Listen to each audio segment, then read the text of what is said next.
Okay, so have you ever like gotten to the end of the day and you're going through your to-do list and you just get this like nagging feeling of, wait, is this it? Like, is this all there is? Oh, yeah, totally. It's so easy to get caught up in the day-to-day and lose sight of the bigger picture. Right. Like you have all these big goals and dreams, but then life happens and you just get stuck in this rut. It's so common. And you know what often holds us back? It's not a lack of motivation or even time. It's that we don't know where to start. Okay, so then how do we break free from that cycle? Where do we even begin? Well, that's what we're diving into today with James Clear's Atomic Habits. It's all about the power of tiny changes, these small, almost unnoticeable adjustments that we can make in our daily lives that can lead to really remarkable results over time.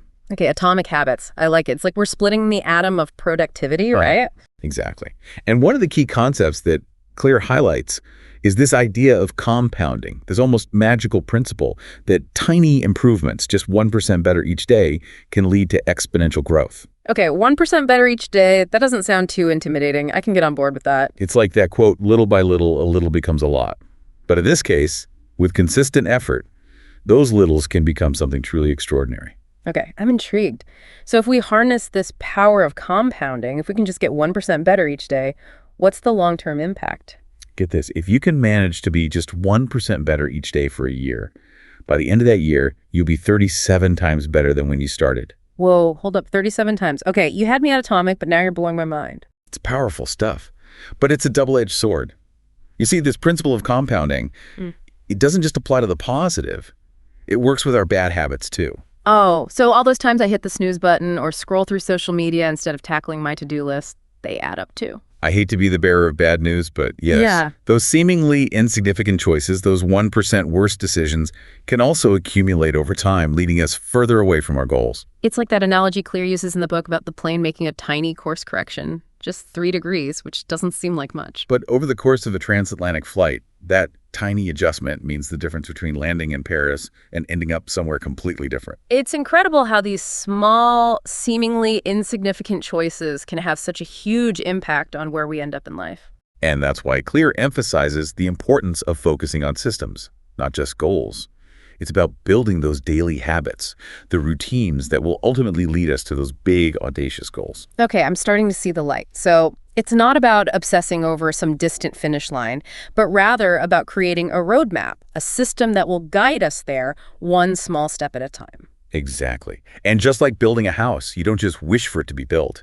You need a blueprint, a solid foundation, and a step-by-step process to make it a reality. I love that analogy. But how do we actually build that foundation? How do we go from wishing and hoping to actually creating lasting change in our lives? Well, Clear gives us an incredibly practical framework to do just that. He calls them the 4 laws of behavior change. And they are make it obvious, make it attractive, make it easy, and make it satisfying. Okay, the 4 laws of behavior change. I like the sound of that. It's like our secret recipe for success. Let's break it down, starting with law number 1. Make it obvious. What does that even mean when we're talking about habits? So make it obvious. You know how we're saying we do things on autopilot? It's really true. We're creatures of habit. We do things without even realizing it. So to change a habit, we have to kind of notice it first. Right. Like, I bet you I can make a cup of coffee with my eyes closed at this point. Exactly. That's what we're talking about. And until we really see those habits, we can't change them. It's like step 1 to fixing a problem is knowing you have a problem. Yeah, good point. So that's what this make it obvious thing is all about. Like, how do we shine a light on those autopilot habits, those things we do without thinking? Yeah. And Clear has this idea of making what he calls a habit scorecard. It's just like writing down, becoming more aware of all those habits we're doing each day. You know, what we do from the moment we wake up to the time we go to bed. So it's like taking inventory of our actions, like a habit audit. Right. A habit audit. I like that. But you have to be honest. You know, no cheating on the audit. Okay. No cheating on the habit audit. Got it. So we've made our list. We've taken stock. Now what? I'm guessing we look for the good and the bad, the habits that are helping us and the ones that are holding us back. Exactly. We want to keep the good habits and then figure out how to change the bad ones, right? Yeah, so how do we do that? Well, the biggest thing is to make a plan. Clear says people fail when they aren't specific. It's not enough to just say, I'm going to lose weight or I'm going to start going to the gym. You know, you hear people say those kinds of things all the time. You have to really be specific and tell your brain what to do. So instead of I'm going to eat healthier, it's I'm going to swap out my afternoon chips for an apple or something like that. Exactly. You got to make it a real plan your brain can follow, like giving it step-by-step instructions. Clear calls these implementation intentions. You're telling your brain exactly what to do. Interesting. So it's like instead of this vague idea, I am giving my brain marching orders. Right. And then another thing is to make it easy to do the right thing. What does that mean, make it easy? It means changing our environment to get rid of the things that make us do bad habits and putting good things in our way. Like, let's say your goal is to eat healthier snacks, right? Well, are you really going to grab the carrots if you have to go downstairs in the basement to get them, but the potato chips are right there on the counter? Probably not. Okay. Yeah, no one is walking down a flight of stairs for some baby carrots when there are delicious chips right in front of them. Right. So you got to get rid of the chips, hide them, or even better, don't buy them at the grocery store in the first place. Okay. Yeah, that makes sense. If they aren't there, I can't eat them. Right. Make the good stuff easy to get to, the bad stuff harder. You're more likely to make the better choice that way. I like it. It's like I am setting myself up for success before I even start. It's like tricking my brain. Exactly. You're making the good habit the path of least resistance. Okay, that makes sense. So we've made it obvious by noticing those habits in the first place. We made a plan our brains can follow. And then we made the good habits easier to do and the bad habits harder. Yes. And now we need to make it attractive. Ooh, okay, make it attractive. That sounds interesting. So how do we make those healthy habits as appealing as, say, a big plate of nachos? Okay, so we've made it obvious, we've made it attractive, but there's still this hurdle of like actually getting started. You know those times when you're looking at your to-do list and you're just like, I really don't want Oh, I know exactly what you mean. It's like that initial resistance, that inertia we have to overcome. Exactly. So how do we break through that? How do we go from oog to let's do this? Well, that, my friend, is where law number 3 comes in. Make it easy. Okay, make it easy. I like the sound of that. Sometimes those healthy habits can feel like a lot of work. They don't have to be. It's all about breaking down those big, intimidating tasks into smaller, more manageable chunks. James Clear calls this the 2-minute rule. The 2-minute rule. Okay, I'm intrigued. Tell me more. It's deceptively simple.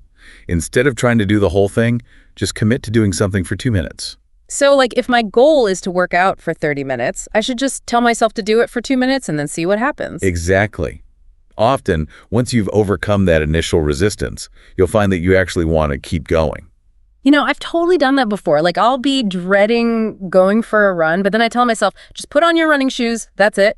And then next thing you know, I'm out the door and running. See, it works. It's like you're tricking your brain into getting started. It's like that saying, a body in motion stays in motion. Precisely. But I know what you're thinking. There are still those days when even 2 minutes feels impossible. Oh, tell me about it. Sometimes I'm so exhausted that even the thought of putting on my workout clothes feels like a monumental effort. Well, for those days, Clear has another great tip. Prime your environment. Prime your environment. What does that mean? It means setting yourself up for success in advance. So, if you want to work out in the morning, lay out your workout clothes the night before. Oh, I love that. So instead of wasting energy trying to decide what to wear or where my running shoes are, I can just roll out of bed and get straight to it. Exactly. You've removed all the obstacles. The easier you make it to start a habit, the more likely you are to do it. This is all making so much sense. Okay, we've made it obvious, we've made it attractive, we've made it easy. But how do we make these new habits stick?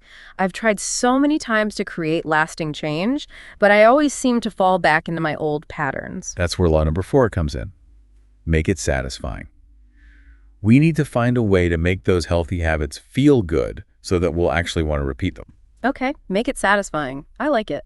But how do we actually do that? Especially when we're talking about habits that require effort or delayed gratification.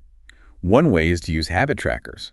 It could be as simple as marking an X on a calendar for each day you stick to your habit. Oh, I love habit trackers. There's something so satisfying about visually seeing your progress. It's like giving yourself a gold star for a job well done. Exactly. It's a way to celebrate those small wins. And those small wins can add up to big results over time. So, to recap, if we want to create lasting change, we need to make our desired habits obvious, attractive, easy, and satisfying. Exactly. And remember, it's not about being perfect. It's about making small, consistent efforts over time. those tiny changes, those atomic habits, can have a truly transformative effect on our lives. This has been such an eye-opening deep dive into the power of atomic habits. Thanks for breaking it all down with us. Of course, it's been my pleasure. Remember, the journey of 1,000 miles begins with a single step, or should I say a single atom. And on that note, we'll leave you with this question to ponder. What's one small habit you can start building today? Until next time, happy habit building.